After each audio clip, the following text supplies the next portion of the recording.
அன்புள்ள ஆண்டவரே, மீண்டும் உம்முடைய பரிசுத்த நாமத்தின் ஆசீர்வாதத்தோடு எங்களை அழைத்த தயவிற்காய் உம்மை துதிக்கிறோம். வந்திருக்கின்ற எங்கள் ஒவ்வொருவருக்குள்ளும் உம்முடைய கிருபை தங்கி இருப்பதாக மீட்பர் இயேசு கிறிஸ்துவின் நாமத்தில் ஜெபிக்கிறேன் நல்ல பிதாவே, ஆமென். அன்பு பிள்ளைகளே, மீண்டும் கர்த்தருடைய வார்த்தைகளோடு நாம் சந்திக்கும்படி கிருபை கொடுத்த தேவனுக்கு நன்றிகளையும், வந்திருக்கின்ற உங்கள் அனைவருக்கும் ஆண்டவர் இயேசு கிறிஸ்துவின் பரிசுத்த நாமத்தின் காலையின் வாழ்த்துக்களை உங்களுக்கு தெரிவித்துக் கொள்கிறேன். கர்த்தர் நம்மோடு இருப்பாராக. இந்த நாளிலும் எஸ்தரின் புஸ்தகத்திலிருந்து ஒரு பெண்ணின் ஜீவிதத்தின் தன்மைகளை இன்றைக்கு தியானிக்க போகிறோம். அந்த பெண் யார் என்றால், அகாஸ்வேரு ராஜாவாகிய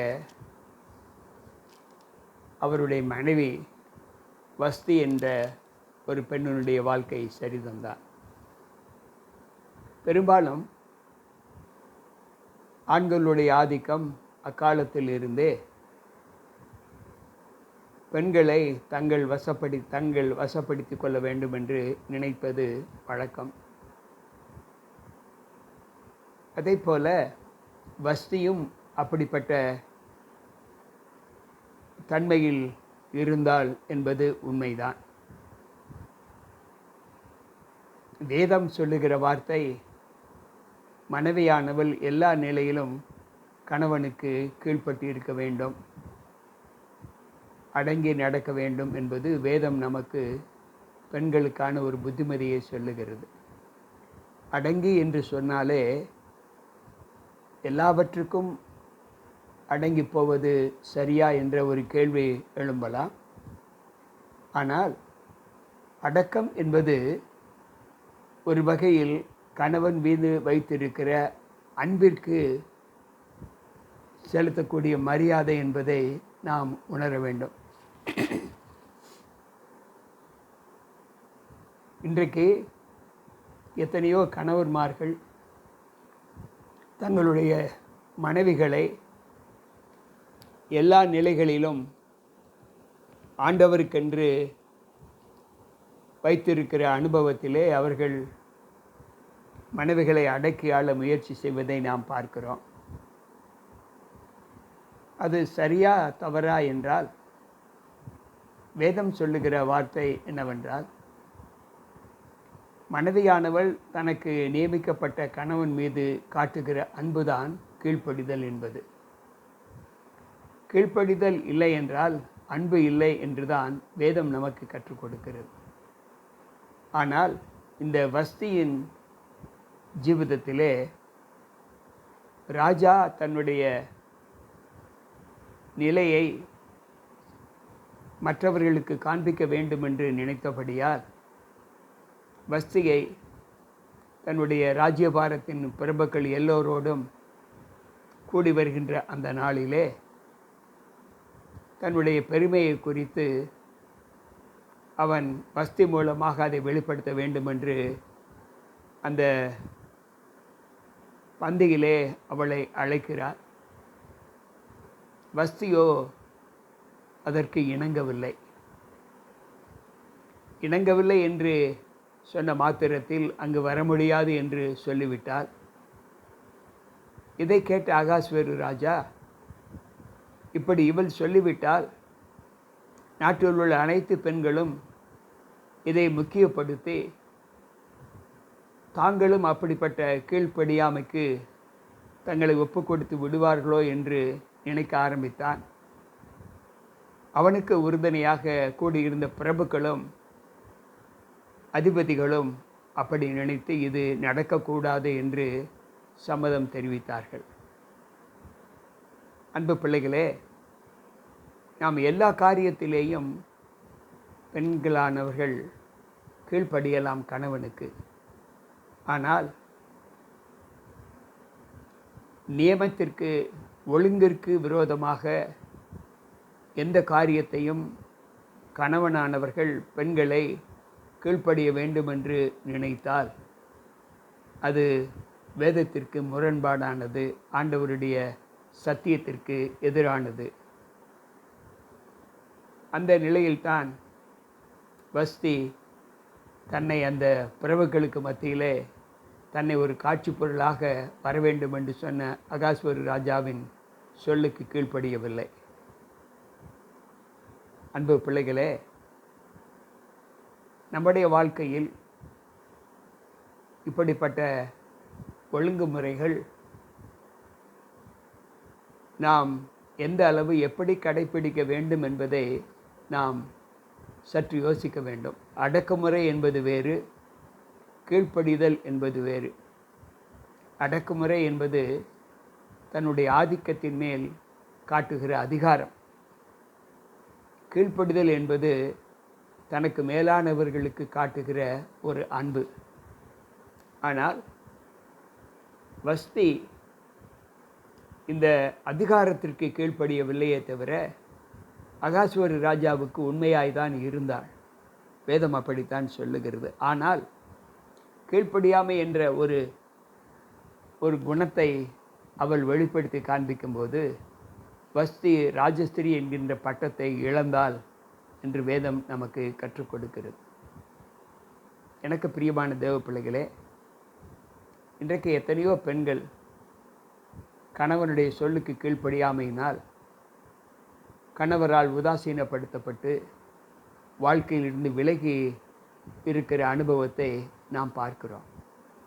அது எவ்வளவு பெரிய தவறு என்பதை அவர்கள் உணர்வது இல்லை. பின்பு ராஜா அந்த ஸ்தானத்திலே வேறொரு பெண்ணை அமர்த்த வேண்டும் என்று நினைத்தான். அந்த ஸ்தானத்திலே அத்சால் என்ற மறுபெயர் கொண்ட எஸ்தர் என்பவள் நியமிக்கப்பட்டார். இன்றைக்கு அது அகாஸ்வரு ராஜா செய்தது சரியா தவறா என்று யோசித்து பார்த்தால் அது முற்றிலும் தவறு என்றுதான் வேதம் நமக்கு கற்பிக்கிறது. ஒரு கணவன் மனைவிக்குள்ளான உறவு துண்டிக்கப்பட வேண்டும் என்றால் வேதம் சொல்லுகிற ஒரு வார்த்தை, விபச்சாரம் என்கின்ற சொல்லுக்கு அவர்கள் இருவரில் யாராவது ஈடுபட்டு இருந்தால் அந்த நிலையில் அவர்கள் உறவு துண்டிக்கப்படலாம். வேதம் சொல்லுகிற சட்டம் அதுதான். இதை தவிர வேறு எந்த நிலையிலும் அந்த உறவுகள் துண்டிக்கப்படக்கூடாது என்று ஆண்டவர் சொல்லுகிறார். அன்பு பிள்ளைகளே, சற்று யோசித்து பார்ப்போம். இன்றைக்கு மத்தேயு எழுதின நற்செய்தி நூல் 5வது அதிகாரம் 32வது வசனம் சொல்லுகிறது,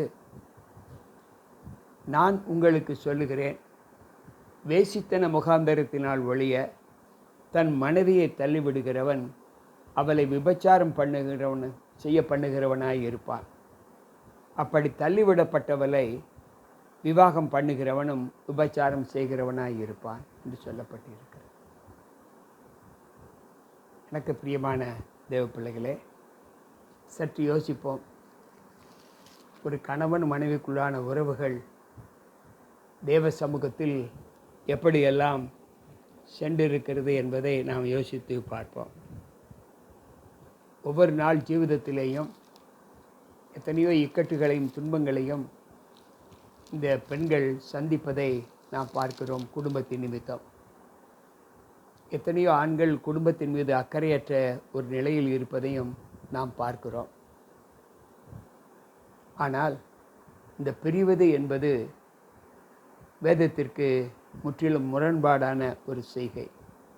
மத்தேயு 19:9 சொல்லுகிறது, எவனாகிலும் தன் மனைவியை வேசித்தன் செய்தது நிமித்தமே அன்றி அவளை தள்ளிவிட்டு வேறொருத்தி விவாகம் செய்தார், அவன் விபச்சாரம் செய்கிறவனாய் இருப்பான். தள்ளிவிடப்பட்டவளை விவாகம் பண்ணுகிறவனும் விபச்சாரம் செய்கிறவனாய் இருப்பான் என்று ஆண்டவர் சொல்லுகிறார். இந்த செய்தியிலே நாம் கற்றுக்கொள்ளக்கூடிய சத்தியம் என்ன என்பதை ஆண்டவர் நமக்கு சொல்லுகிறார். உறவு என்பது தேவன் இணைக்கிற ஒரு பெரிய பந்தம். அந்த பந்தத்தில் இருந்து நாம விலகுவதற்கு எந்த முயற்சிகளையும் நாம் எடுக்கக்கூடாது. வாழ்க்கையின் தரம் நாம் நினைத்தபடி இல்லையோ, நல்ல சம்பாத்தியம் இல்லையே, நல்ல வசிக்கின்ற இடம் இல்லையே, அநேக பற்றாக்குறைகள் இருக்கிறது என்று சொல்லி இன்றைக்கு குடும்பங்கள் பிரிந்து செல்வதை பார்க்கிறோம். எனக்கு பிரியமான தேவ பிள்ளைகளே, வேதம் தெளிவாக சொல்லுகிறது, ஆணோ பெண்ணோ கணவனோ மனைவியோ விபச்சாரம் செய்தது நிமித்தம் பிரிவது சாத்தியம். ஆனால் மற்ற எந்த செய்கைகளும் கணவன் மனைவியோ மனைவி கணவனையோ விட்டு பிரிவது வேதத்திற்கு புறம்பானது, தேவ சட்டத்திற்கு எதிரானது என்று ஆண்டவர் சொல்லுகிறார். அந்த நிலையில் அகாஸ்வேரு ராஜா ஒரு பெரிய ராஜாவாக இருந்த போதிலும் கூட தன்னுடைய மனைவியாக வஸ்தியின் ஸ்தானத்தை அவன் நீக்கிவிட்டான். அது அவன் செய்த பெரிய தவறு என்றுதான் நான் சொல்லுவேன். எந்த நிலையிலும் இந்த நிலை மனுமக்களாகிய நமக்குள் வரக்கூடாது என்பது தேவ திட்டம். இல்லற வாழ்க்கையிலே அநேக கஷ்டங்கள் துன்பங்கள் இருக்கலாம். ஆனால் அவைகளின் நிமித்தம் குடும்ப ஒற்றுமையை இணைப்பை நாம் பிரிந்துவிடக்கூடாது. இந்த யோசனையை ஆண்டவர் இன்றைக்கு நமக்கு கற்றுக் கொடுக்கிறார்.